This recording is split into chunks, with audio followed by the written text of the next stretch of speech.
আসসালামু আলাইকুম প্রিয় খামারপাড়াবাসী। একদিন যারা কইছেন যে খামারপাড়া এত মানুষ দান হয় কিন্তু কোনো উন্নতি হয় না, কোনো কাজ কাম হয় না, তো দেখেন ইনশাল্লাহ আমাদের কয়রা খামারপাড়া ঈদগাহ মাঠের কিন্তু কাজ কিন্তু লেগে গেছে।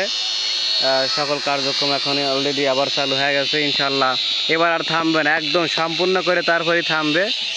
তো এদের সব মিস্ত্রিরা কিন্তু কাম হইতেছে। এখানে হচ্ছে লাভলু মিস্ত্রি, সব গ্রামেরই মিস্ত্রি কাম হইতেছে। এর হলো মমিন ভাই পিপার ফ্লাই, সেই কোম্পানি গেঞ্জিলি এখনও কাম হরেই। তো এর বিষয়ে আসলে আইনগত ব্যবস্থা নেওয়া উচিত। এখানে আছে রামুল, এখানে আছে পাপু সাহেব। এরা কি কয় ব্যাস না, ব্যাস খুঁড়তেছে। হক তো এরা খুঁড়েন, 10-এর কাম ভুল জানি না হয়, কথা জানি না শোনা লাগে, এটা আসল কথা। তো অলরেডি 1টো 2টো 3টো 4টো ব্যাস খোরা হওয়া যাইতেছে। আজকে কি ডালাই হবি নি? আজকে কি ডালাই হওয়া যাবি? বা একবারে ইমার্জেন্সি কাম দেখতেছি। তাই দেখছেন কয়রা খামার ফেরার লোকজন কত ইমার্জেন্সি কিন্তু কাম এগিয়ে যাচ্ছে। তাহলে টিহা দুমসে পাঠাবেন এবং দুমসে কিন্তু দান করবেন। এখন আর কাম ঠেকে থাকবি না, এই সোজা বরাবর বাউন্ডারি হয়ে যাবি। হ্যাঁ না, ও কথা কথা যাবি লাগ, কাম তো কামই, কাম যখন জোরাইছে ইনশাল্লাহ শেষ করে ছাড়বেন, না কি বোঝেন? এটাই। আর আপনারা অবশ্যই দায়িত্ব এবং মনোযোগ দিয়ে কাম করবেন। যেখানে 4 কামলা লাগবে সেখানে 2 কামলা লাগাবেন। বকশিস দিবিনি, সমস্যা নাই, ঈদের দিন বকশিস দিয়ে দিবি। যেহেতু 10-এর কাম প্রধান লিয়া সবাই দিয়ে তারপরে বকশিস দেওয়া লাগবে।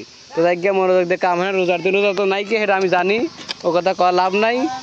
রোজাদার ব্যক্তি আছে একজন। তো যাই গিয়ে এখন থেকে খামারপাড়া যারা আছেন অবশ্যই বেশি বেশি দান করবেন, যেন আপাতত কুরবানি ঈদের আগেই জানি আমাদের সব কাজ একবার কমপ্লিট হয়ে যায়, বুঝছেন না?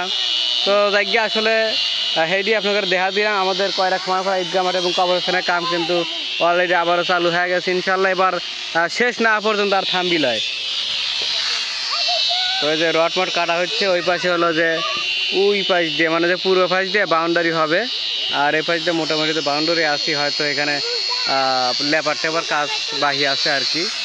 তো ইনশাল্লাহ এবার যখন চালু হয়েছেই আর থামবি লয়। তো আমাদের ঈদগাহ মাঠের কামও কিন্তু চলতেছে, মানে যে ঈদের ডেকোরেশনও চলতেছে।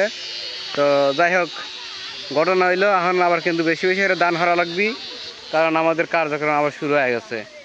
আর এসব কার্যক্রম করবে লাগে খালি টেহা লাগে।